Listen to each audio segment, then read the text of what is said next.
Hey everybody, just going to take a quick break from the show and tell you about Noom. Has Noom helped you? I believe it has. Oh, that's got an app. You can do tracking. It's terrific. It does. Noom builds personal plans that can meet individual needs. That's the thing. Takes into account any dietary restrictions, medical issues, other personal needs. That helps build a plan that works for you. And yes, so I know that you've had your own personalized program here that you've been working on.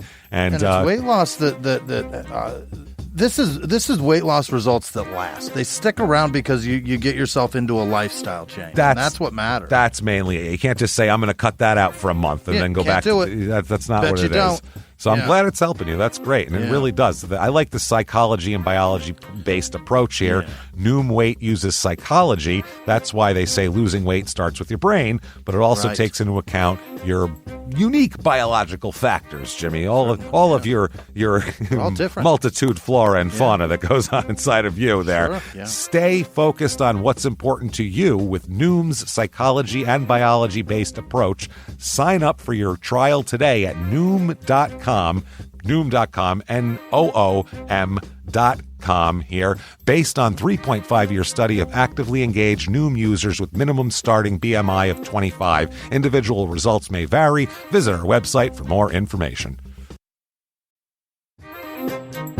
Hey everybody, just going to take a quick break from the show to tell you a little bit more about Rocket Money. It's the start of a new year. It's the perfect time to get organized, set your goals, prioritize what matters most. And for me, top priority is getting myself together here. Financial wellness, doing that, which that feels important, just feels like adult stuff that you have to do. And thanks to Rocket Money, my goals feel achievable now. They show me all my subscriptions in one place, help me easily cancel ones I forgot that I've been paying for, which happened to me, absolutely happened to me.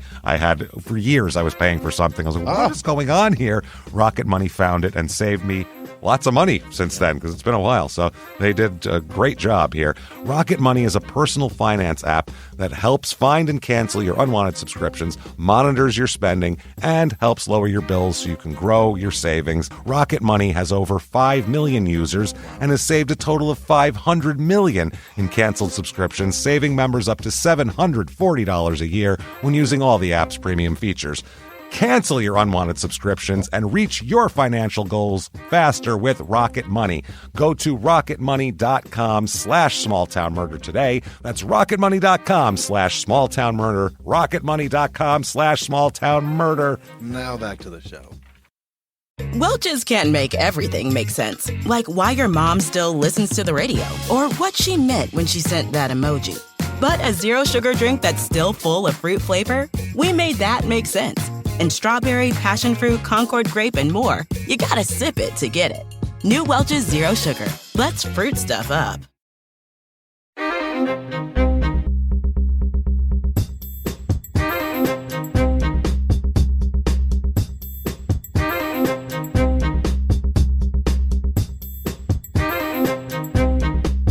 Hello, everybody, and welcome back to Small Town Murder Express. Yay and choo-choo! Ah, yay indeed, Jimmy. Yay indeed. My name is James Pietragallo. I'm here with my co-host. I'm Jimmie Whisman. Thank you, folks, so much for joining us. All aboard the murder train. Oh, yeah. Let's get this going, pulling away from the station. We have a crazy, wild, weird, kind of a mysterious, strange case this week, and it involves a weird weapon that I don't think we've ever talked about before. For us to come up with this is episode 420, so for us to come up with a new murder weapon by this point is that's amazing, I gotta say. We've had wedgies, James. That's what I mean. We've had a lot of weird stuff. We'll get into it all quickly, though, before we start. Get your tickets for the virtual live show coming up October the 26th. Halloween-themed, weird Halloween story. We're going to dress up in costume, just like we did last year at Halloween. We had so much fun, and everybody loved it, so we're going to do it again. That is shutupandgivememurder.com/virtual live. Tickets are on sale right now. Right. Get them October 26th. It'll be available for a week after that, so all through Halloween. We're going to have so much fun. We can't wait. And also at shutupandgivememurder.com, get your tickets to regular live shows. Yes. If you're listening to this early, you can still time to get tickets for Atlanta September 8th, Charlotte September 9th, and also Dallas on December 2nd. Everything else pretty much is sold out. So thanks for doing that, everybody. We appreciate it. You certainly want Patreon. That's something. Oh, boy. Yeah. Patreon.com/Crime in Sports is where you get all of the bonus material. And by the way, Crime in Sports is our other podcast that you should certainly be listening to. It is wild stuff lately, so get over there and check that out. But patreon.com/Crime in Sports. Bonus stuff. Anybody $5 a month or above, a mere cup of coffee, people. Right. You are going to get, instead of a cup of coffee, you're going to get a couple hundred bonus episodes to binge on and new ones every other week. One Crime in Sports, one Small Town Murder, and this week what you're going to get for Crime in Sports, we're going to talk about something very fun, celebrity boxing. Hell yeah. Some of the dumbest things. Why did Vanilla Ice fight Todd Bridges? Let's find out. Why did Manute Bull fight William the Refrigerator Perry?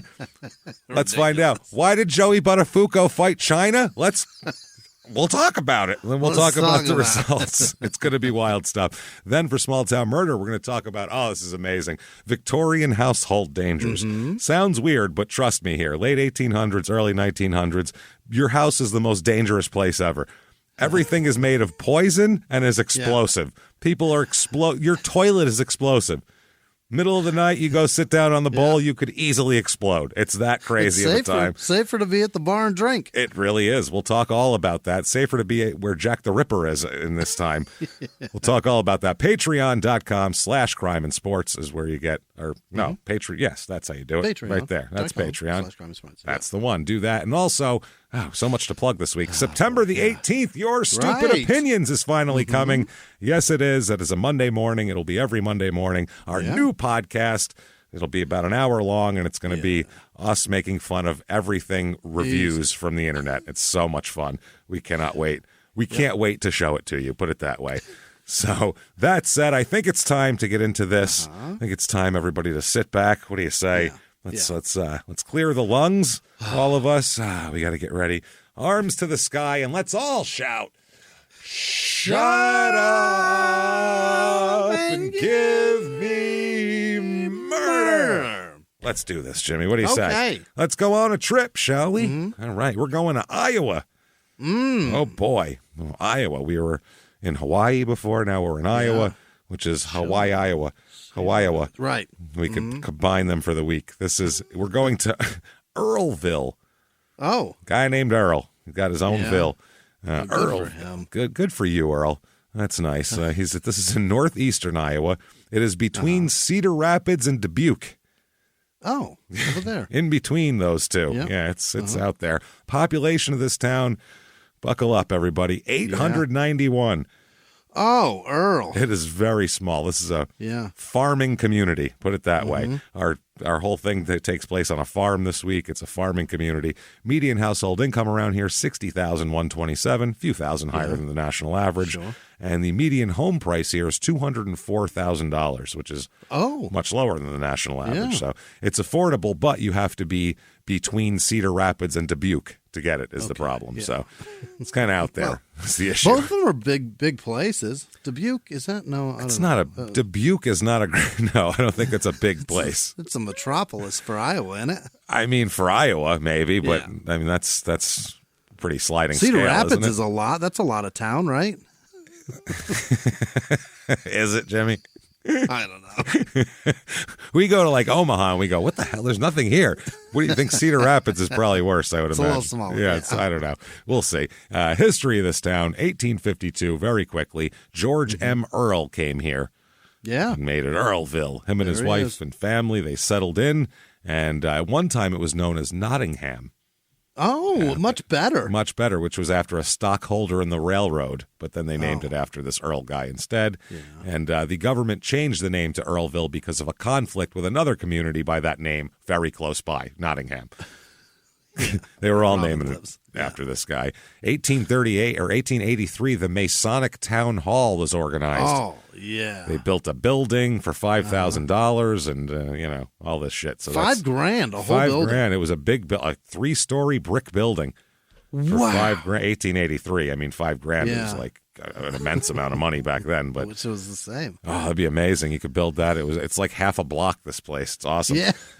Reviews of this town, there are not many reviews of an 891 person town. Not a lot of can't imagine. people have gone through it. So I think here's 5 stars. Okay. Very to the point. This is very I don't have much to say. This is all I got. Yeah. Quote, never had any problems. And if we do, someone's there right away to take care of it. And if we do, okay. I'm pretty no matter confident. What the problem. I'm pretty confident it'll be taken care of. Here's 4 stars. If I could live here for the rest of my life, I would. Go ahead, then. You can do whatever you want. If you get any problem, you got a solver there. Yeah. They acted like, I know I have to leave in 5 years. You can only be here. 10-year land leases are tough, man, but I feel like I should like to stay here. My neighbors are wonderful, and I wouldn't trade them for anything. So they love their neighbors. There's that. Mm-hmm. So there you go. Things to do here, not a whole lot. This is pretty much all there is to do. You can farm or go to the Manchester River Days / Rhubarb Festival. Okay. And I'll read you what that is. Quote, Rhubarbecue on the river reimagined. Rhubarbecue? Yeah, rubacue. That's a rhubarb barbecue. Okay. Rubacue, Q-U-E. Yeah. Are we barbecuing rhubarb now? Is that a thing? I think we're grilling rhubarb now. I think okay. The Midwest has lost its goddamn mind. They're grilling rhubarb. Everybody, stop grilling rhubarb. I don't know what's going on in Iowa, but people are grilling rhubarb over here. We got to stop it. We got to intervene. Open flame it. Fuck. We got to intervene on this shit. Maybe that's how it tastes the best. I don't know. I've heard of a lot of pie applications for rhubarb, but you have to use something else to make it good, and that's not a good item. This on the grill seems like just what do you slap some olive oil on it, a little salt and pepper, like it's a shrimp, and slap it on there. I don't know what to. Throw some garlic powder. Yeah, maybe a little garlic powder if you're feeling adventurous. I don't know. So it says put on by the Manchester Area Chamber of Commerce. The well-loved rhubarb contests will remain and be surrounded by other events like music on the Maquoketa. I don't know how you say that. It's the river. First Friday Farmers Market, community float trip, kids games and activities, a rockin' street dance to end the weekend. Rockin', Jimmy. It's going to be a rockin' street dance. The float, James, is down the river, I think. I think probably you just float down the river. Now, music on the river here. That's rockin'? You're going to be rockin'. No, this isn't the rockin' street dance. The rockin' street dance is different. That ends the whole thing on Saturday night. But they're also going to. This is a different thing totally. Okay. You can only rock at the street dance. You're not allowed to rock at the music. It's different. There's a lot of things here. It says bring your own chair and drink for this too. They don't have anything for you. So that's what that is. It doesn't say who is performing though. It says there is music bingo. And a cannonball championship. I don't know what that is. I guess diving, jumping in a cannonball fashion, I suppose. Okay. I don't know. Mm-hmm. Downtown street party. Also, and this sounds fun, Jimmy, bring the kids down, 5:30 to 6:30 p.m. They're going to have the river cleanup. Yeah. The what? River cleanup. Come on, bring a garbage bag, get one of them poker things, and pick some shit up. All right. Bring the fam. Nothing more bonding than, baby, pick up that diaper. Yeah. Followed by the 5K fun run. They have a weird fucking vision of what fun is around here. Running and cleaning the river is torture yourself. That's a festival. But while this is going on, the Triple Threat Band will be playing. Oh, yeah. So good for you guys. Triple Threat. Also, the AV Grows Band, Grouws Band, will be playing, blending blues, roots, rock, and soul. So there's that. And the Anderegg family will be there. Oh. Family. I just picture an 8-year-old on the drums, and I'm like, no, I'm not watching this. They sound very blues rock. They green. What do they play? I don't know. The daughter's gonna have a heroin problem when she's very young. I know that. The Anders eggs. They don't sound like people that sing that music. God, you know what? We got to get out of this. Let's talk about a murder. Let's talk about something less disturbing. We'll talk about a murder here. Holy shit! Let's talk about some stuff. Let's we'll start with a fella. Start with a guy here. Let's start with Todd Mullis. Mullis. Mullis. He's born in 1980.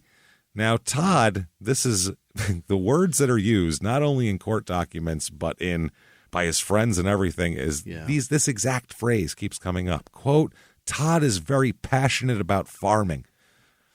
Passionate. What does that entail? He loves it. He's been he's loved to farm since he was a kid. Mm-hmm. All he ever wanted to do was have his own farm and be a farmer and have the big a farm as he can get and be a farmer. So that's what he's into.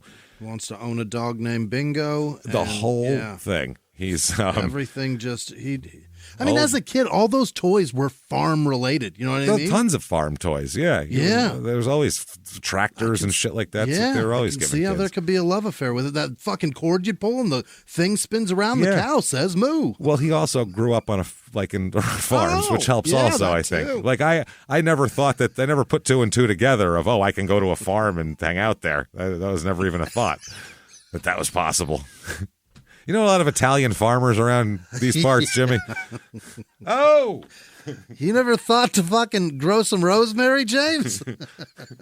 Heard them chickens back. Hey, what are you doing over there, you fucking bum? I'm going to kick your asses if you don't get the fucking chickens in the fucking coop. You don't hear that a lot. Pig's going to crush your pig at the state fair? Oh, for Christ's sake, these fucking kids are killing me, I swear to God. Wait till you see the Italian sausage I make out of this pig. I grew it myself, you understand. So that's what happens here. He works very hard. He purchases his first farm in 1999. 19 years old, He's got a farm. Wow. It was his goal. So passion. Eventually, this operation grows to 3 farms. And a part of another one that he adds on to. Are they all connected? I think so, yeah. Wow. His farm has 2 hog barns that are enormous. They're the length of a football field, these hog barns. Wow. They're fucking huge. These 2 huge hog barns. This is a big operation for a family farm. It seems like a stretching the limits of a family farm of what you can pull off. It feels like fucking all day work is what it feels like. That's all he does. He's a hard worker. Yeah. So in 2003... what's a farmer need? Farmer needs a farmer's wife is what he needs. You betcha. And he meets a nice young girl named Amy in 2003. She's about a year older than him, so same age. They meet at the Delaware County Fair, where... Really? That's where the farmer's gonna go on to the fair, find me a wife. That's what they would do, right? Or he won so fucking far and away with the best cow, she was like... I'm going to marry that man. Maybe she was the prize. I don't know. Maybe. You don't know. Got me a blue ribbon wife. Yeah, maybe he was throwing those rings on those things as they, and it was one of those games on the bottles, and you either win a stuffed animal or a bride if you do really well. Maybe they didn't expect he could do that well. Yeah. So they get married in 2004, right away. Amy moves on to Todd's farm, and Amy for a long time works in healthcare. So she's not working on the farm. He's working on the farm. They have 3 children together, 2005, 2007, 2010. I'm going to keep the children's names out of this, even though they've been public. They're still minors, all of them. Yeah, that's babies, man. Yeah, it's once a kid's an adult, I don't care if 48 hours wants to fucking whatever, but I don't know. Yeah. I just feel weird about it. So I don't want anybody breaking the kids' balls at all. So let's leave them out of it, and we'll name them 1, 2, and 3. 3 of them? There's 3. 1, 2, and 3 here. 2005, 2007, that's it. And 2010 is when they're born. So I believe it is 2 boys and a girl. Boy, girl, boy is how they went. Oh, so 2013 rolls around. Yeah. They've been together about 10 years, and they have 3 kids. And I don't know if Amy's restless or what the deal is here, but she doesn't seem real happy at home. And it's pretty obvious because she has an affair with somebody at work. So oh no, that'll it's a good sign that things aren't going well at home. Yeah, clearly. I mean, if everything's fine, you don't need anything else. Yeah, so I guess somehow through all this, Todd found out about it, or she told Todd about it, or the affair came to the surface. So they went to counseling together at the encouragement of a friend of theirs, because they said that the counseling had helped their marriage. So I said, you guys should try counseling. If you have 3 kids and a farm before you get divorced, give this a shot. 3 kids in a farm. That's a lot. Boy, does that say so much. 3 kids and like fucking 200 pigs. That's a lot to deal with. And a farm that is growing and absorbing other farms. It's a lot, man. It's a lot to deal with. So it's getting to be an empire here. So Amy they end up reconciling after this. They decide they're going to try again. She's not going to be, she's not going to have sex with other people. Yeah. And he's not going to be a dick or do whatever, made her want to have sex with other people. We're all going to, Right. So Amy ends up leaving her job and becoming a stay-at-home parent at this point. Oh. As well. Now, part of that is that through all this, part of the deal is Amy now has to be kind of accountable to Todd and let him know if she has to go somewhere and where she's going and who she's going to be with. And, it turns into like she's like a 14-year-old that stayed out past curfew and didn't call, and like it's that sort of shit. Like now it's different. Now you need to call me at 9:30 and tell me whose house you're at, and I'm going to speak to their mother. And now it's turned into that now. So yeah. Okay. All right. Which I mean, again, I get it, but if you don't trust your wife, then you should get divorced. Right. If you're not, I get not trusting her. She had an affair, but then if you can't. You either have to wash it away or I don't know. And I don't know the situation, I don't know obviously, but sometimes 2 people make one person cheat. You know what I mean? Who knows? We don't know. I don't know. I wasn't there. We don't know if, or she had a wild oats to sow and he's more concerned with his pigs. We have no idea what's going on. No idea. So we're not defending anyone or blaming anyone. We have no clue. And that's because the other thing is inside of a marriage, like, oh, God. We've been married and divorced. The amount of variables? Did you have a farm? I had no farm, and I still couldn't make it work with no farm. I didn't have to. I never woke up because a fucking animal made noises. Never. I would never gotta go feed the pigs. It's almost daybreak. I've never had that thought, and still couldn't make my first marriage work. So that's never. That's what I'm saying. So inside of a marriage, there's so many variables, especially with kids and farms and hogs and all these different things that we have no idea what causes these little, fractures in marriages. No idea. So we're not going to try to figure it out. But according to Amy's stepmother, Todd was resolved to work things out and told Amy's stepmother, quote, "I'm not going to lose my farm and what I've worked for." Attaboy. So he's like, I got a family and a farm and I'm going to hold it together. Now, Amy's friend Patricia said, quote, she wasn't happy in her marriage at all, and she hadn't been happy for many years. Okay. So she continues to be unhappy for the next 5 years after the affair and after all that. Until about 2018, June 2018 to be specific, there's a man named Jerry Frazier, Farsher. I think it's Frazier or Frasher, one of the two. Jerry, anyway. Yeah. Jerry oversees the farm's hog operation. Oh. So he's the hog overseer. Okay. He's the hog department. Yeah, I am head of the hog department over here. Director of hogs. Director of hogness, of hogitude. Yeah. So the director of hogitude here, Amy, begins to have an affair with it. Amy. So not okay here, obviously. And that's the other thing. If you're not happy, then leave, but don't have affairs. Right. That's not cool. Don't continue this. That's not cool because it's not. He's not okay with it, and that it's not okay. That's why you're hiding it. So right. That's not cool. So and when it's like on the property. That's the other thing. Someone who's there, it makes it kind of even more unseemly, honestly. Now, Jerry said, quote, I know she wasn't happy. She said she felt like a slave or a hostage around there. She said she was wanting to leave Todd. One time she said if he ever found out about the affair, she would disappear. I don't know if that meant she would take off. She would run away, yeah. Or he would disappear her. I'm not sure what that means. She would get wooed, Mr. Wooed. Yeah. When asked, how often was this going on with you and her, Jerry said it just depended. I mean, everything was very short. It was maybe once a week, maybe more, depending on how it worked out. Whenever Todd wasn't around. That's a lot of sex. That's a lot of sex. That's more Holy shit. than the couple's having, I'm sure. That's as much as a lot of married. That's more than a lot of married couples have. That's once a week, sometimes more. Are you fucking kidding me? Multiple times a week, even if it's a quickie here and there, they're getting it in. I mean, good for them. He said they would meet in secret on the farm, on back roads, and occasionally in motel rooms. outside of You're town. fucking all the time. All the time, everywhere. They have different fuck spots. It sounds like a fucking Bob Seger song is where they're fucking. It's night moves. That's enough to keep somebody happy, for Christ's sake. Bob Seger wrote night moves about these two. Like, this is crazy. Jesus Christ. I think that's what he said. On the farm, back roads, and occasionally a motel room. Wasn't that how it went? Something close. Something close. And points way up high. Way up high. That's about all of it. I think that's what's going on here. We got a real night move situation here, which is strange.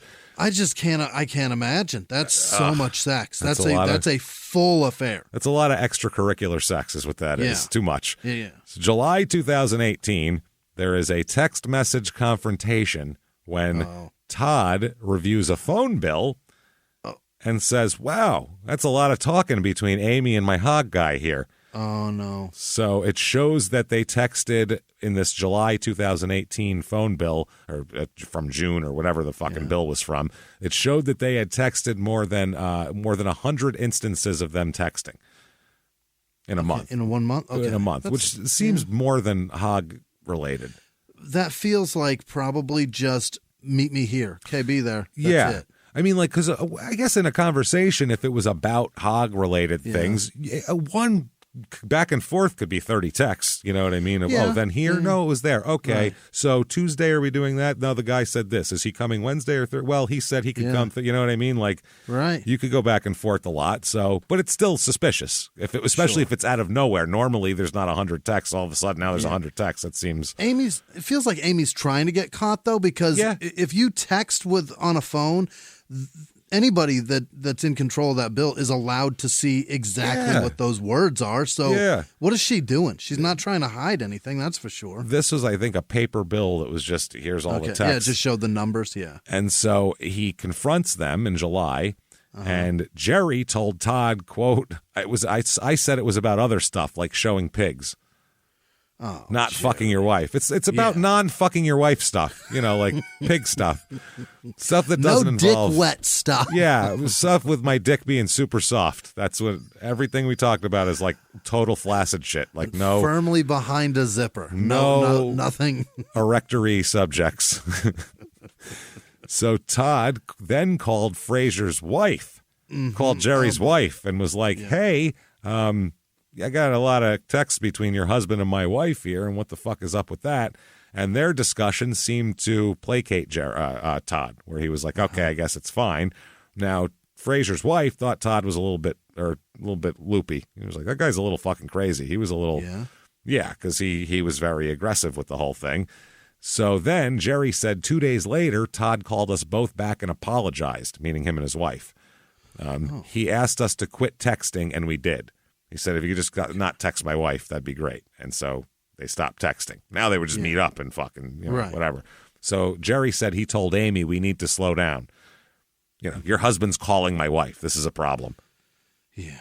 So Jerry said that he continued to work on the farm and provide, hog services to the Mullises and do all of this type of shit. He said Todd never showed any animosity toward him or anything like that. Todd seemed to buy the story of them just being friends and talking about hogs, and he just said, hey, can you be a little less friendly with my wife? And he was like, oh yeah, totally get it. That was that. Yeah. That's how it works. So night moves averted. So Todd, though, himself, he wants to investigate a little further, though. He's not satisfied. On the surface he is, but it's bubbling underneath, as anybody would be. You'd have if you have a suspicion, and also if the person has cheated on you before.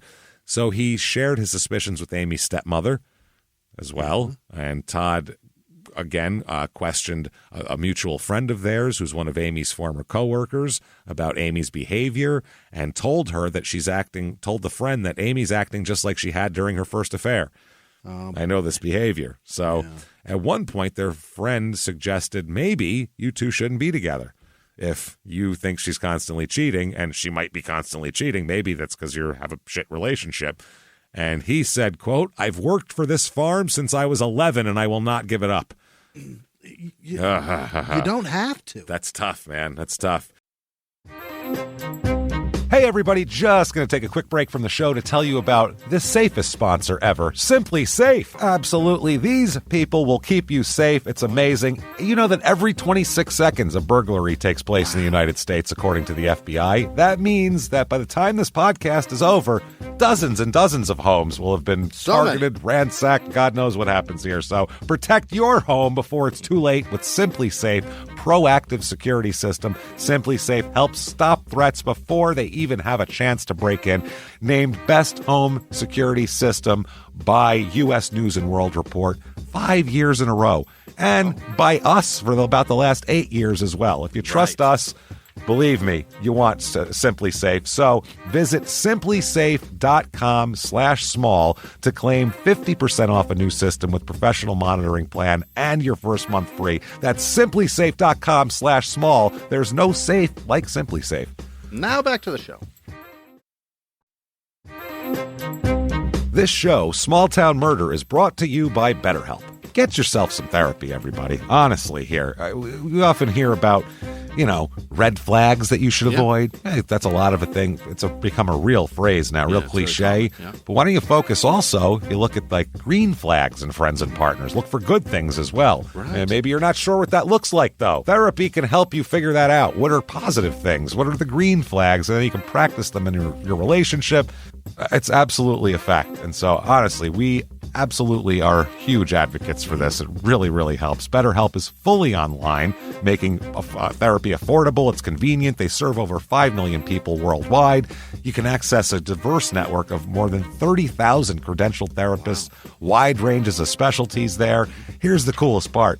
You're not getting along with your therapist, you're just not feeling it, you can switch at any time, no extra charge. Wow. The thing is, they want you to get help. That's it. And you can do it with BetterHelp. Discover your relationship green flags with BetterHelp. Visit BetterHelp.com/smalltownmurder today to get 10% off your first month. That's BetterHelp, HELP.com/smalltownmurder. Now back to the show. So their friend that he talked to ended up learning about the affair from Amy. Amy told this friend, and she told Amy, quote, "You're putting yourself in a really dangerous situation," and said, "Todd is going to kill you because Todd is just the person you don't mess with." Oh, my. That's what her friend told her. So the friend said another friend who at a work event said they heard rumors about the affair and told Amy about the rumors. Hey, people are talking about you and Jerry fucking, around town here. Amy got all upset about it. What a small town. Jeez. The hog guy's plowing the farmer's wife. Let's all talk about it. Like people who have nothing to do with the situation. Hey, what are you drinking there? Is that Budweiser? Yeah. That is a nice choice. Did you hear about Jerry? They don't call him the hog man for nothing, if you know what I mean. He's got quite a hog. She's been tending to his hog, if you know what I'm saying. A lot of hog tending. The tender needs to be tended sometimes, if you know what I'm saying. So Amy contacted another former coworker. Yeah. To see if maybe she had heard rumors about it. Do you know anything? Have you heard anything about the affair? And said, if you do, please try to shut them down and say that's not true. So now she's trying to put like operatives in the field. God. Like Amy also told her friend that if I go missing, this is where you should look for me, my body. Essentially, not like I'll be in fucking San Diego. There's a little hotel in Mission Beach I really like. Like that's not what he's talking about. Find me there. It's not that, no. Well, I'll be in Cancun or anything. I'll be down in Zihuatanejo building a boat. Yeah, no, she said, look for me in the wood pile. Yeah, literally. We have a wood pile. Check for me under there. Is that right? Yeah. She's like, definitely look under there if I go missing. Oh, man. So Amy said several times to several people that Todd would kill her if he found out about the affair and explained that her eldest child, number one, had told Amy, if Dad finds out you're going to have an affair, he'll kill you. If Dad finds out you're going to have an affair, he'll kill you. Yeah. Okay, so the kid doesn't know for sure that it's happening. The kid knows if it happens, Dad'll kill you. I think Dad has talked about it possibly around the house, maybe. You hear any inkling? I'll kill your mom if she fucks anybody, you know what I mean? Hand me that over there, son. There you go. Get the other side of this bale of hay. Boy, I'll tell you what, if your mom keeps fucking people, I will kill her. Bury her under the wood pile. Oh, want to get some ice cream? 3 links off that, would you, boy? Would you? All right. No, I don't think that's going on either. Who knows? So Amy talks to a friend of theirs, a mutual friend, about leaving Todd, And the friend said Amy was to the point where she felt like she was strong enough to leave on her own. It was not so much anymore she would leave for Jerry, but she would leave on her own. Because Jerry, once his wife got into the picture, he was like, hey, we need to stop this. Like, we need to chill the fuck out. Yeah, but worse over, it's like you can't cheat on your spouse with somebody that has a spouse because if you're in love with that person, you want to be together, you put so many fucking roadblocks in the way of that goal happening. Yeah. It's so crazy. But he seems like he was having an affair, and that was it. He didn't once his wife was going to find out, he's like, hey, let's not do that. Whereas she was possibly having like an I'm going to leave somebody affair, which is a different type of affair.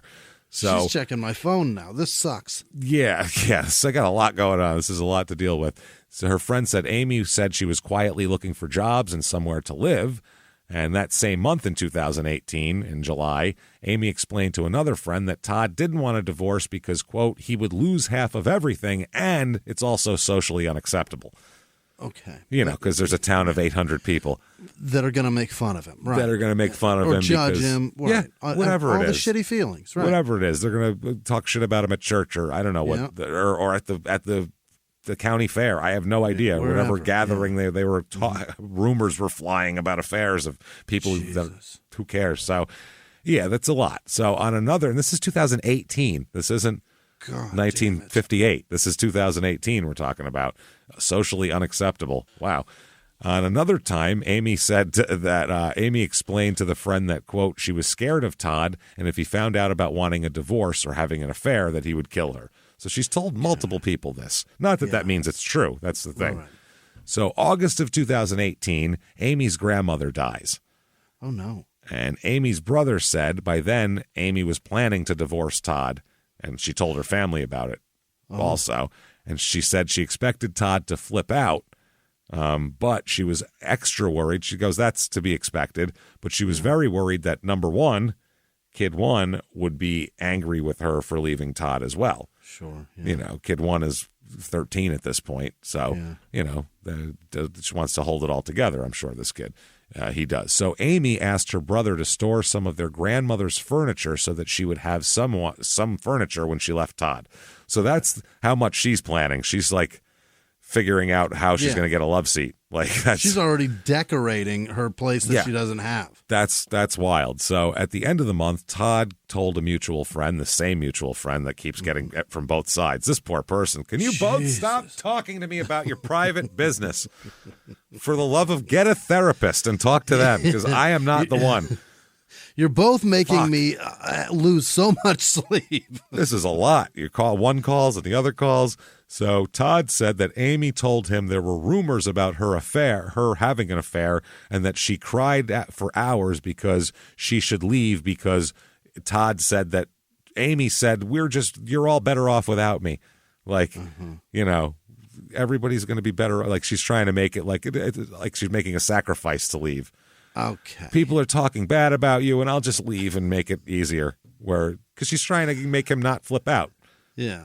As she put it, quote unquote. So, October 2018, Amy's uncle suffers a brain bleed. My God, her family. Dropping like flies here. So, Amy was away from Todd and the children frequently to keep going to help her uncle out, I guess. Mm-hmm. So, Todd started to get pissed off, as he had there's a lot of shit on the farm to do, and now he's got to do all the farm stuff and take care of the kids at the same time. Oh, God damn it. And he's like, I got to deal with hogs and farms and employees and kids, and, it's a lot going on. So in October, Amy called a friend crying and screaming, saying that Todd found out about the affair this month. Boy. Somehow he found out. So that's what happened. Also this month, Todd found out in a field, he found a big corn rake, and he put it inside their red shed. A corn rake is picture a big, like a pointy, like a pitchfork, but curved at the end. So the tines are curved, so you could and they're long. And they're long and sharp, pointy. Yeah. Pointy. So that's what it is, a big giant thing like that. So November 2018. By now, Amy and Todd have not slept in the same bed for 5 months. Oh, God, Jesus. This is not going well.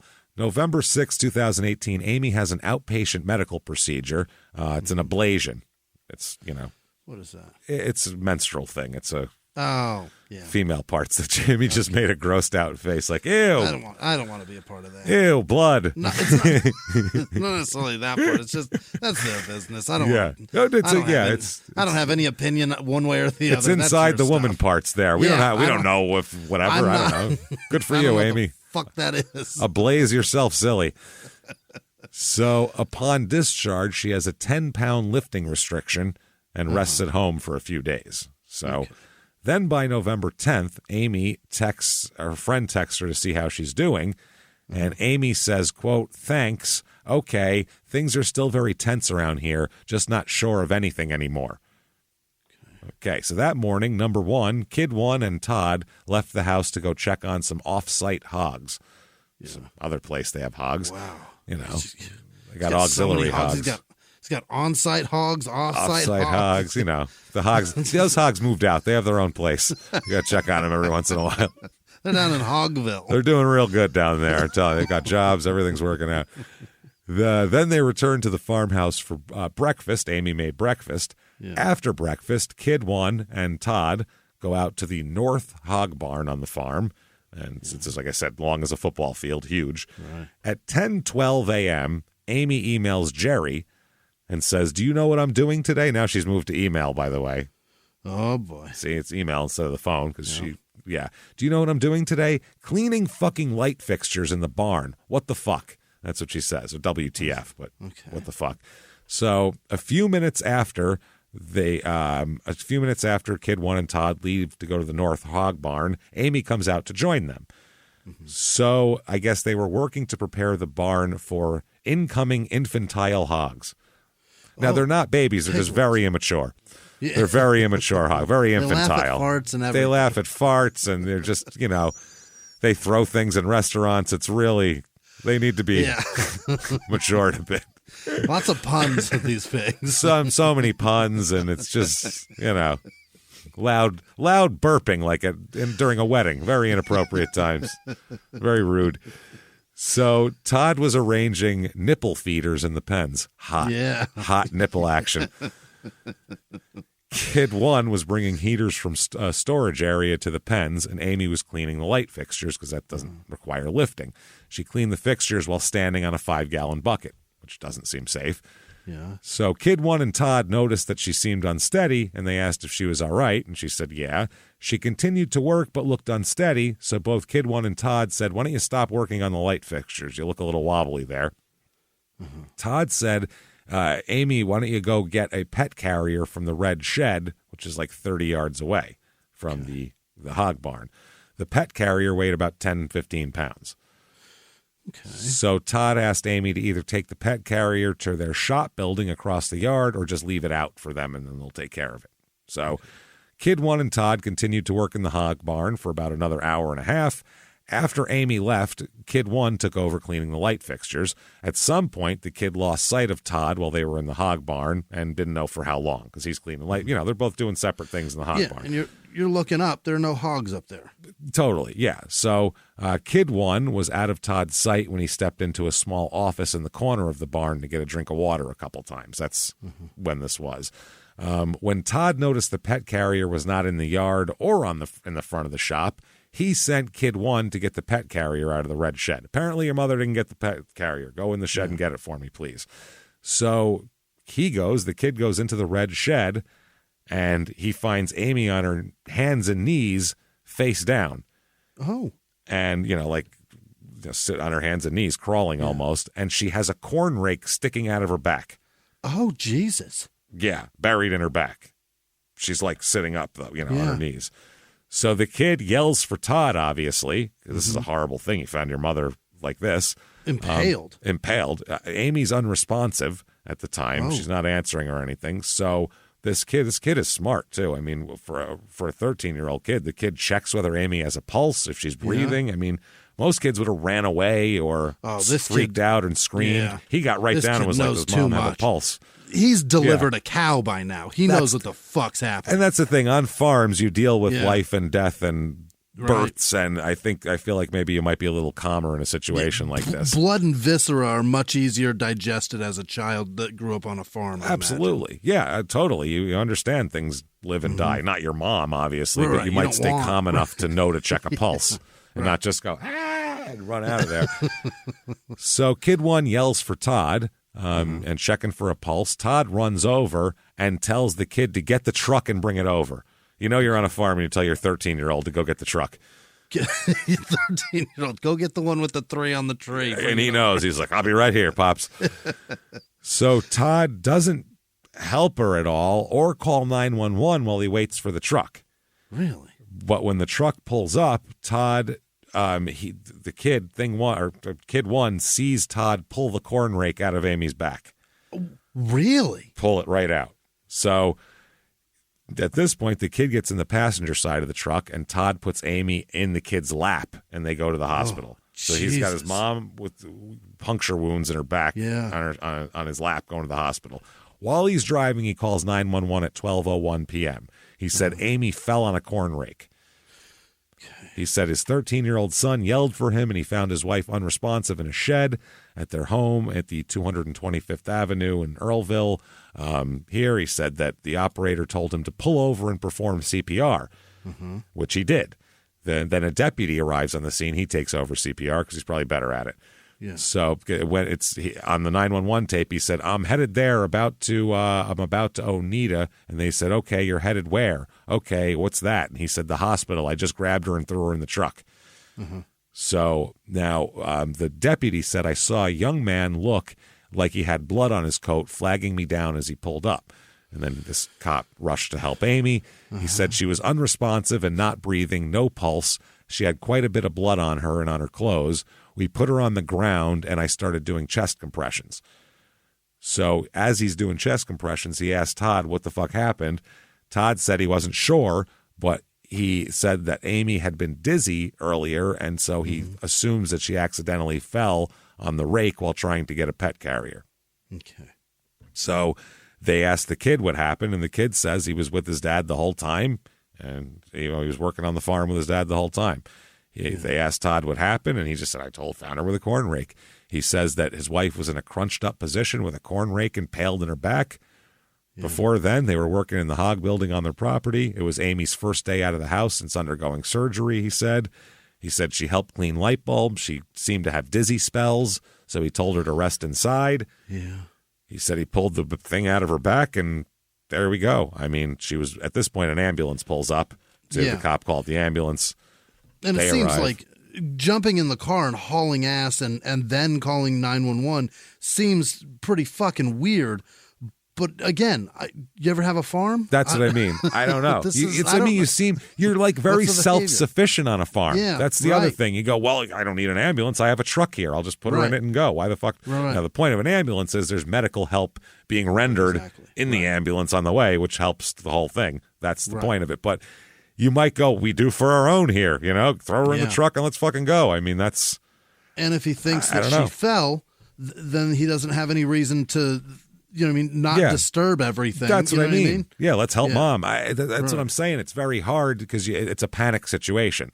Yeah. It's a panic situation. So people do weird shit in panic situations. And in a big city, if I see somebody with an object inside them, I'm not touching it because I don't want them to think I did it. I figured someone did it, and I don't want my DNA anywhere near it. I don't want anything to do with it. Nope. What do you do at that point, Jimmie? Mind your business. Mind your own call the police fucking business. And step back. That's right. And I would even say that point. How long have they been dead for? The cop's going to help, really? None of my business. The person looks like they've been there for a day. I don't think they need me involved in this. But if it's my family, I might call the police and then say, hey, I found my family like this. I'm not touching any of this shit. No. Does she have a pulse? I don't know. I didn't touch her. I didn't touch anybody. So when some bystanders who knew the family gather around now, the kid goes back to the family farm with one of the people that pulled up, and Todd jumps in another's car, and they follow the ambulance. So to the hospital. At the hospital, they do a surgery on her. They try to do an emergency surgery, and it does not work, and she passes away at the hospital, Amy. She's pronounced dead. Medical examiner completed an initial examination and discovered 6 puncture wounds on her back. There are 4 arms on the fork? 4 tines on the fork. Uh-huh. Oh, boy. There's 6 puncture wounds. That's different. A double stab, right? That's interesting. The medical examiner also observes injuries to Amy's chin, cheekbones, knees, and knuckles of each hand. Wow. The injury to her chin had both crush and scraping components to it, but there was no debris in the wound from hitting a surface. Like, there wasn't like she hit the floor and embedded some, splinter or something in her chin, gravel, anything. So the medical examiner asked to see the corn rake, and he discovered the rake had 4 tines. So he said, how does that create 6 puncture wounds on one impact? Great question. So he contacts, at this point, he steps back and contacts the state's forensic pathologist and says, I'd like you to take a look at this because I feel like I'm over my head here. So the deputies then, they go back with the kid to the family farm, where, by the way, the other 2 younger kids are in the house the whole time this is going on. Oh, my God. They're in the house. Yeah. So holy smokes. The farm where they showed the kid 1 shows them the red shed where he found Amy. That night, another sheriff comes in, and he's briefed and everything, and he does all this. And this guy ends up being the guy who attends the autopsy performed by the forensic pathologist. The pathologist determined the damage to Amy's left hand could be defensive wounds consistent with a struggle, and that she had blunt force trauma to her chin, cheek, and ear.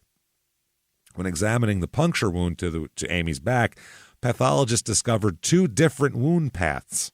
What does that mean? That means she was stabbed here, and then the other one came at a different angle. Straight on and then down or some shit? Yeah, different angle. Boy. They reasoned that Amy was impaled with the rake at least 2 times and possibly 3 by the different tracks. Oh, shit. So they said the pathologist found the corn rake penetrated through Amy's back deep enough to rupture her breast implant. All the way through her front, and exit her front side, as well as puncture her lung and liver. So their ruling is manner of death is classified as homicide. As fuck, yeah. As fuck. So as part of the investigation, they execute a search warrant of all of Todd's electronics and camera systems that cover the property, because maybe we'll see what happened. No video from a camera pointed at the red shed could be recovered, and video from a camera pointed at the yard between the buildings spanned from September 11th through October 29th, and then there's no video until November 11th, which is the day after this happened. What the fuck? That's not good. So then they look at his iPad. His iPad is out in his tractor, by the way. He's out watching. That's modern-day farming. It's not so boring while you're out there. You could put your iPad up and watch videos and shit while you're farming. What a different time it is. Just sit out there whacking while you're whacking down the corn. I get that farmers think they're like, we're farmers, but farmers from 1880 would be like, you pansy pussy fucking video watching smack 'em. Walk behind the horse with the plow, you son of a bitch. That thing got power steering. It's self-propelled. You ain't even got to put your foot on the gas, you lazy bastard. That iPad probably controls the fucking thing. It probably does, yeah. So the deputy discovered earlier in the year the Google account Todd used on his iPad was used to search for things like, and I quote, did ancient cultures kill adulterers?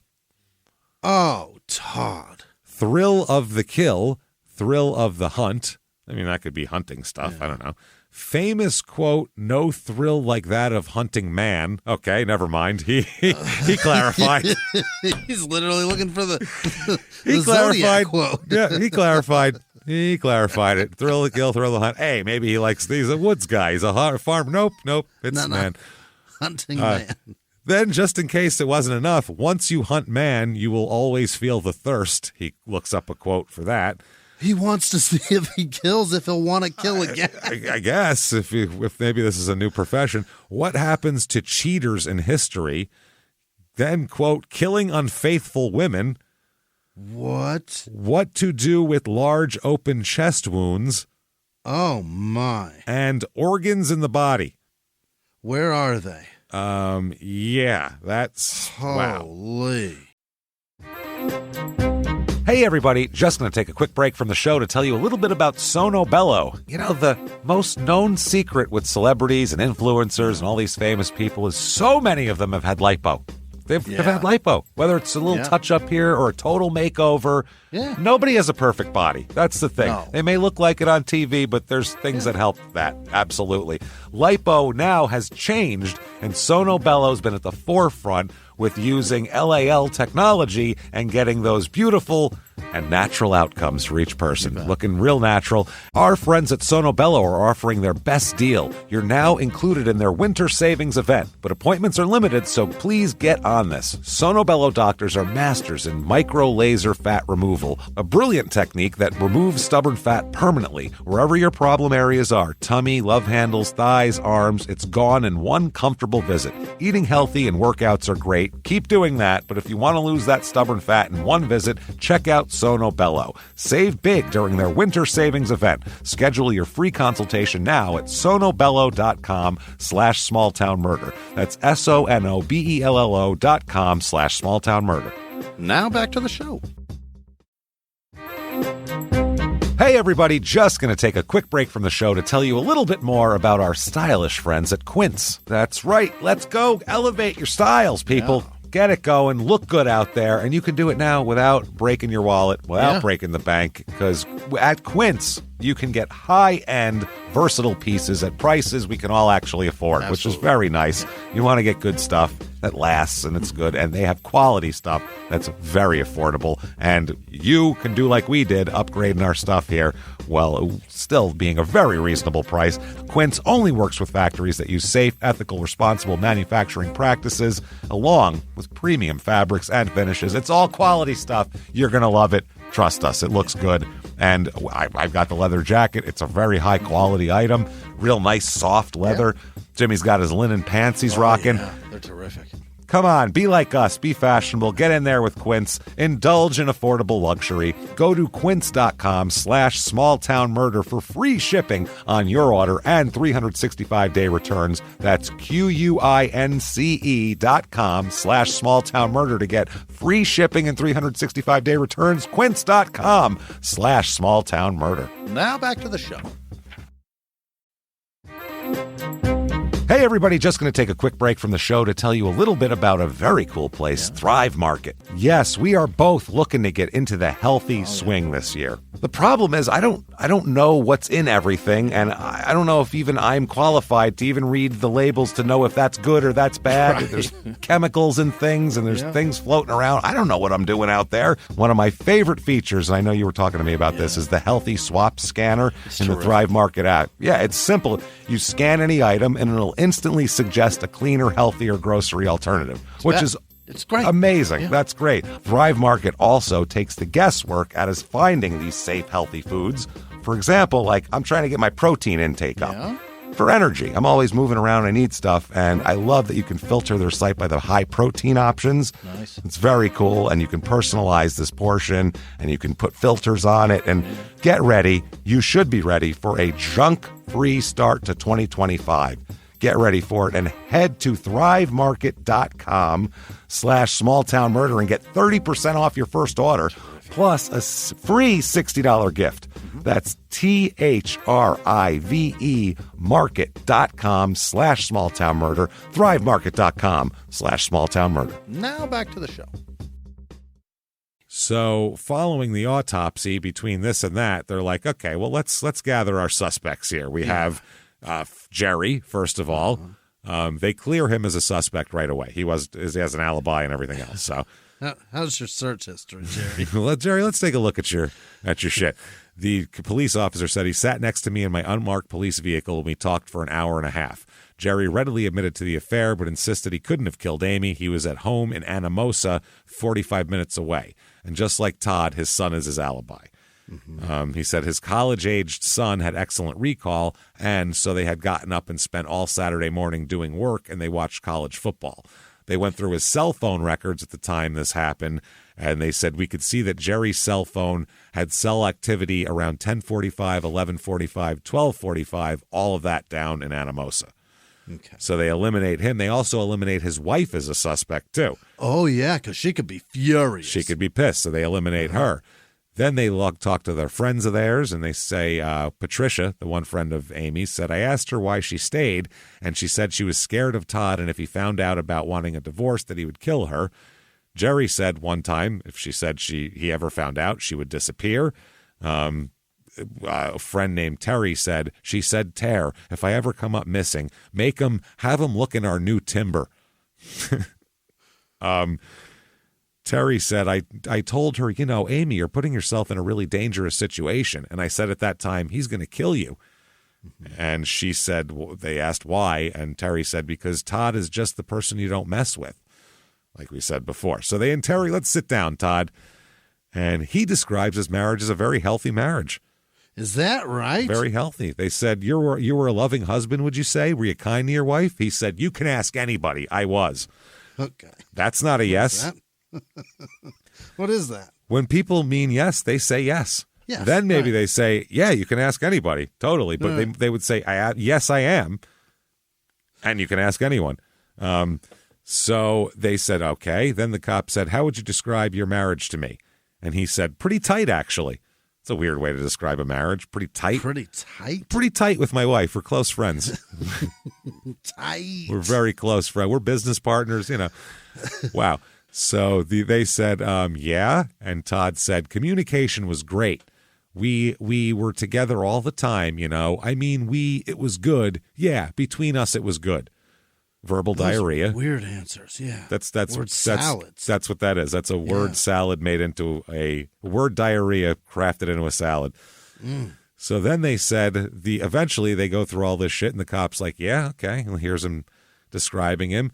And he then says, we've completed our investigation at this point, and the case facts clearly show us that you're responsible for Amy's death at this point. Already. They just tell him that. Todd said, I'm responsible. Yeah. I shot the clerk. He pulled in my cousin Vinny, and now they're going to pull it back later. He said, I'm responsible. I shot the clerk. I shot the clerk. I'm responsible. And the cop says, yeah.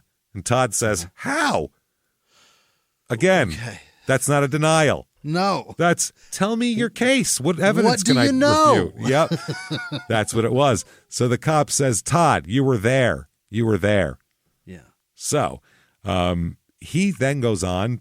Todd opens up a little and says, well, yeah, there was an affair in 2013. It kind of shattered his trust of Amy. He said that he's confronted her about a second affair, but he said his relationship was good now. And the investigators said a man she was in a romantic relationship with, Jerry says that all this stuff. So between what everybody else says and all of this, Todd said, then he says, well, what evidence do you have? Can you tell me the case? Can you tell me what you have that I can deny? We'll give that to your lawyer in the discovery process. Don't worry. Well, then he tells the cop, you want me to confess to something I didn't do, which is something an innocent person would say. Though. Yeah. I'm not confessing to something I didn't do. That's something an innocent person would say. Now, also something a guilty person would say, knowing an innocent person would say. Yeah. So during the interview, Todd, according to the cop, was, quote, unemotional and very flat, which he's also a farmer. Those Iowa farmers from 800 people town are known to be real expressive. They're known to be they talk with their hands a lot. Real excitable. Real excitable. The fiery Iowa farmers is what it's called, right? Usually. I don't know if you know, Paul Revere was an Iowa farmer, and they're like, get us one of those so that he can run around that town way he can yell loud. Tell us when they're coming. They're known to be super loud, those guys. So then the 911 call. Okay. Yeah. On the 911 recording, because he's doing CPR, puts the phone down, the state claims that Todd can be heard whispering while he's doing chest compressions, and the jury will be able to hear this too. Yeah. Listen anyway and see what they think. Quote, cheating whore. And quote, go to hell, cheating whore, as he performed CPR. Go to hell. And go to hell, cheating whore.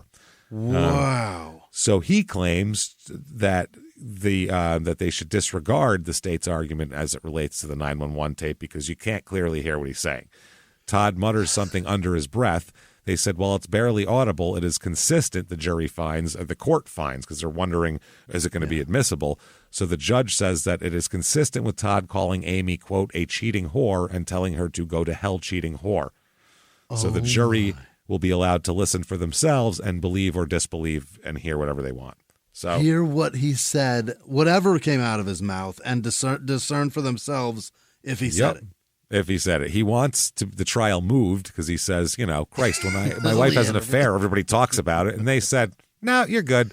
Oh, boy. Yep. They said the defense failed to show that there would be any prejudice for that. So during the trial, his lawyer says this. This is Todd's lawyer. Amy Mullis was viciously and deliberately murdered. Okay. Yes. They said that he agrees that he'll say that, yes, she's been murdered, but it wasn't by Todd. Somebody must have came and did this. And he says, the lawyer, I believe that you will find that there's a reasonable doubt as to Mr. Mullis's guilt. Todd later claims after the trial, Todd will claim that Amy died as a result of a tragic accident, or he claims that now, not as a result of another person's actions. Oh, no, I'm sorry. During the trial, they say it's somebody else killed her. Later on, he says she must have fell on the rake. What the fuck? You're going to change? I guess you don't have to give I don't know. Now, but Todd's counsel during this conceded that Amy obviously died as a result of criminal behavior because the pathologist said there's different stab patterns. There's 6 and 4. It doesn't add up. She didn't fall on it, stand up, get woozy, and fall again. That's what I'm saying. And so Todd also claims later on, he says he never authorized his counsel to make such a concession to say that she was killed by a murderer, and is simply assuming this will permit him to argue that Amy basically, he's doing this to try to set up an appeal in case he's guilty later. So they talk about her defensive wounds and everything like that. The internet searches on Todd's iPad. They bring all of that up. That's not great. No, that's real bad. No, they said the jury could determine Todd's conduct was intentional and not accidental, making his conduct willful. That's what the prosecutor's saying. They're saying he impaled her several times. The cop said, when he showed up at the farm, the deputy, he says, I went immediately to the red shed, and there was a couple of drops of blood on the floor, and that's where it was described to me. That's where she was positioned. It looked like all the equipment in there for any other indication, such as blood markings, that would indicate an injury where if she had fallen anywhere else but where she was located. And he said he didn't observe anything like that. So 2 falls would have been tough. Yeah. Now, the son, number 1, testifies. Yeah. He said she would get a 5-gallon bucket, and then she would reach up to these light bulbs on the ceiling, and she would clean those out.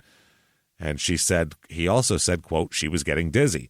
When she got on a bucket, she had to hold herself from falling off. And she got down, and her legs was kind of shaky.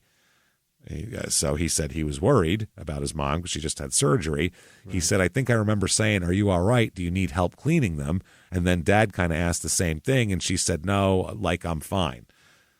So then he said another dizzy spell happened. So him and his dad both became concerned. And he said, quote, I don't think it's really wise for you to stay out here because, I don't want you falling off and getting hurt. That's what both people, Dad and the boy, said. Yeah. So the boy then says, if you can get it to the shop, meaning the pet carrier, that would help. But if you can't get it, then just leave it and we'll get it. So that's when Amy left. And he said he just told me to get it myself after that, meaning Dad. And so the kid says he asked me to go check on her because maybe we thought she was still struggling to get it, to get the pet cage, or maybe she just went in the house. So he said, go check on Mom. And he said she was kind of on her hands and knees, face down. He saw a corn rake.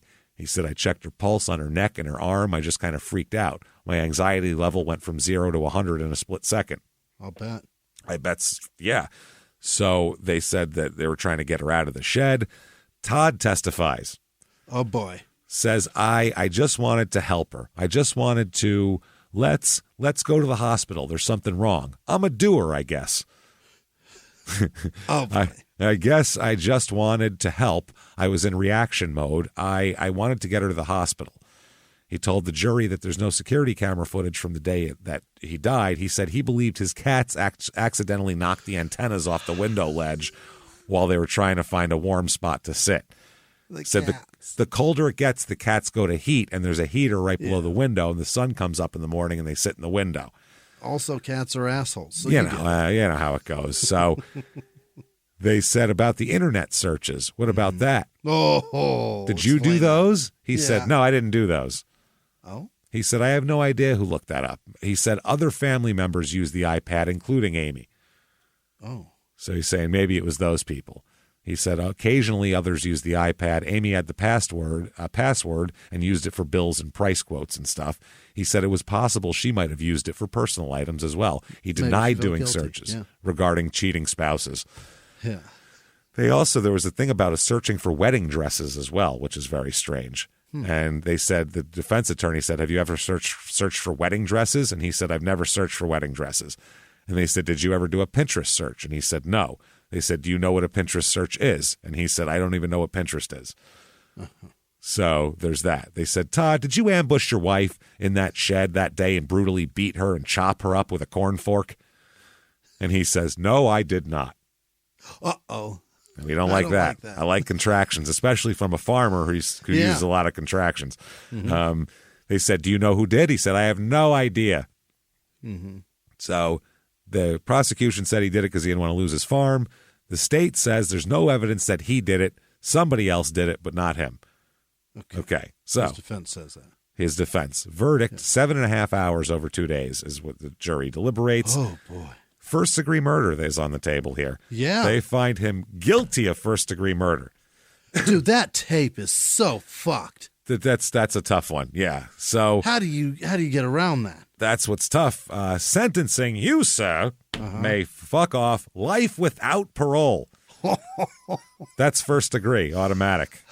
Go to hell, you cheating whore. Yeah, he said, quote, this is supposed to be America where you have a fair chance of proving your innocence. I thought it was innocent until proven guilty. I feel this was the other way around. That's what Todd says. Okay, well, I mean, they deemed you guilty, and then they sentenced you. Todd, you can't say that. It's tough. It's 2020, the family of Amy files a wrongful death suit against Todd. Okay. Yes, they do. They say that they're looking for Todd they want him to reasonably compensate Amy's parents and children. The lawsuit was filed on behalf of her estate, her mother and stepfather, and the conservatorships of her 3 children. Okay. So no specific dollar amount being sought. It's just a whatever. So the filing seems fit. Yeah, they said that Todd breached his duty of care to plaintiffs by stabbing Amy Lynn Mullis to death. Good argument. That's something. So Amy's family is seeking funds she would have expected to have accumulated as a result of her own effort had she lived out the term of her natural life. Mm-hmm. So 2022, Todd appeals. Okay. They said the state must prove all the following elements for murder in the first degree. On the date in question, he committed the act upon her. That's number one. That she died as a result of this act. That he acted with malice, aforethought, and that he acted willfully, deliberately, premeditatively, and with a specific intent to kill Amy. Okay. He says he challenges the sufficiency of elements 1, 2, and 4. So that he actually did it, that she died as a result of what he did, and that he did it with whatever. So there we go. The state contends Todd only adequately preserved error as to the first, as to identity, to preserve error. Okay, that's a different thing. They're talking about how he never argued the fact that he never said that Amy died of a tragic accident till his appeal. Oh. He told the cops that at first. Then when he got a lawyer said someone else murdered her. Look, the science says someone else murdered her. There's no accident here. Yeah. Mm-hmm. So now he's saying an accident, and they're saying, well, you didn't say that to begin with. And he's saying, well, that's what I wanted the trial attorney to do, but he did something else. Mm-hmm. So that's how they're doing this. They said, reviewing the evidence in the light most favorable to the state, we conclude there was sufficient evidence to identify Todd as Amy's attacker. Though not a required element to the offense, we recognize Todd had motive to kill Amy. Witnesses testified Amy was getting up the nerve to leave Todd, but Todd was staunchly against divorce because it would put his cherished farming operation at risk. So, yeah, they say all of this. They said that the kid could not say how long Todd was out of his sight. The two youngest children were inside. Both Kid 1 and Todd testified that no one else was on the farm that day, and Todd never heard anyone drive onto their property. So there are no other potential assailants. He didn't even say, I did hear a car around 10. No, I was there and nobody else. Yeah, he was like, it was just us, so someone must have, and then the lawyer, he put himself in an accident. It must have been an accident. That's like the interrogation he gave, and the lawyer said, oh no, it's this. So now they have both sides of his story, which doesn't. Well, the lawyer was like, no, dude, we know more. And what you said, just if what you said happened, then you're a murderer. So we have to say that it's sad. It's exactly. Yeah. So they said the conclusion is the court applied the correct standard and independently weighed the evidence. And from our review of the evidence, we believe it was not impossible for Todd to commit the crime, as he claims. Rather, we find the greater weight of credible evidence establishes Todd was vengeful over Amy's infidelity. He researched how to kill his wife on the internet. He planned her murder to avoid losing his farm in a divorce and took advantage of the opportunity when his weakened wife went to the shed where he stored a corn rake. He slipped out of the barn, assaulted Amy, impaled her at least twice with the corn rake, and returned without being noticed by his son, who was busy cleaning ceiling lights. He later sent his son to find Amy, and we conclude the credible... Yeah, go check on your mom. The credible evidence in this favors his guilt. So the conclusion is it's affirmed. April of 2023, and this is still going on right now, he wants a new trial.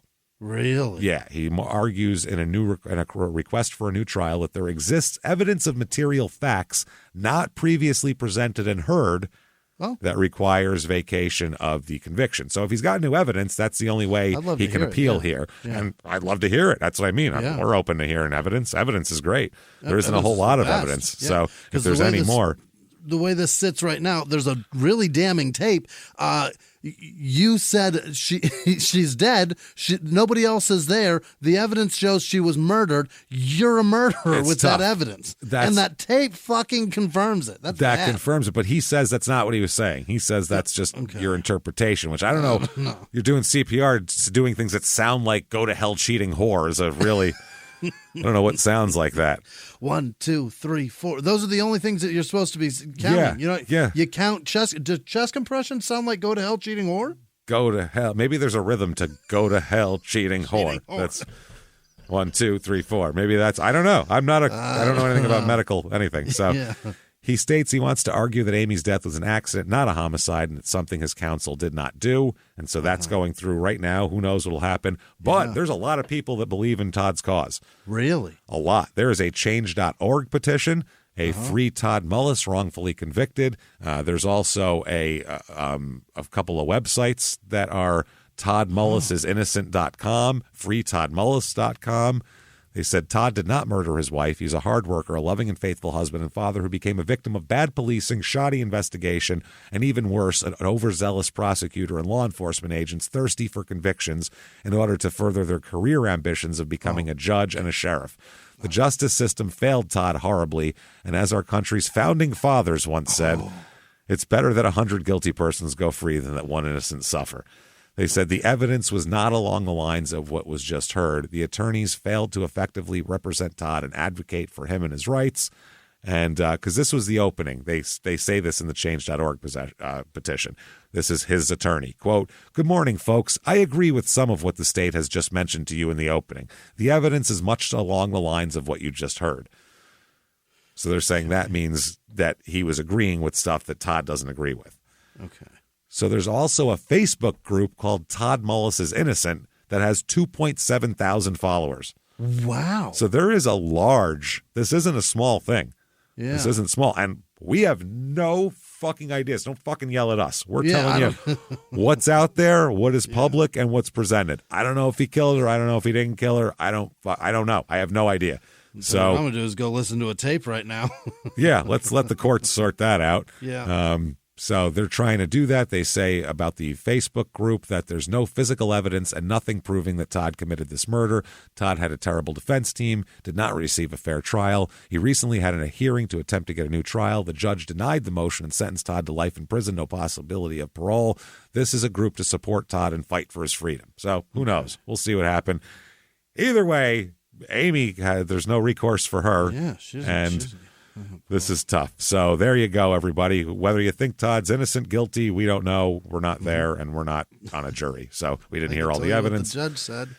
We can tell you what the jury and the judge says, and that's it. And we have no goddamn idea. Talk about it amongst yourselves. See how it goes. There you go. And do all of that. And you know where you can talk about that? Yeah. You can talk about it on all the social media sites, and you can follow us on social media very easily here at, what is it, Small Town Murder on Instagram and Facebook, Instagram and Threads, at Murder Small on Twitter, at Small Town Pod on Facebook. Head over to shutupandgivememurder.com right now. Get your tickets. Virtual live show. They're on sale. They went on sale September 1st. Virtual live show is October. Yes, I almost said August 26th. That's already passed. October the 26th. Halloween-themed show. We're going to get dressed up in costumes. It'll be a lot of fun. A lot of murder birds around there. It'll be available for a week after that. Get your tickets right now. shutupandgivememurder.com/virtual live. Also, get your tickets for live shows on there. Keep an ear out for Your Stupid Opinions, September the 18th in the morning. We can't wait, baby. That's coming. We're so excited for that. So get ready for Your Stupid Opinions as well, our new podcast where we talk about dumb reviews from everywhere. You can also definitely get on patreon.com/crime and sports. This week, we're going to talk about some of the craziest celebrity boxing matches ever for Crime and Sports Patreon, which you'll have access to. And then for Small Town Murder, we're going to talk about crazy Victorian household dangers. Candy was made of poison and your toilet exploded. Very dangerous to be in Victorian times. Patreon.com/crime and sports. Then you'll get a shout out at the end of the regular show. You want to follow us on social media. Very easy to do that. Go to shutupandgivememurder.com. There's links to everything right there. Keep going. Keep following us. Keep hanging out with us. Whew. And until next week, everybody, it's been our pleasure. Bye.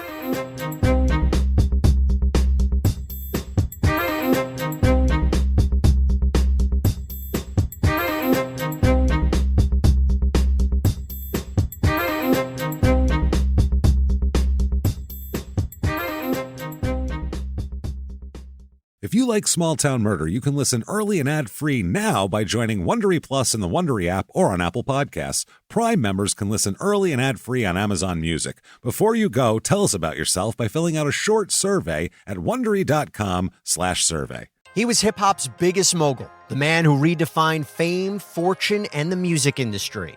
The first male rapper to be honored on the Hollywood Walk of Fame, Sean Diddy Combs.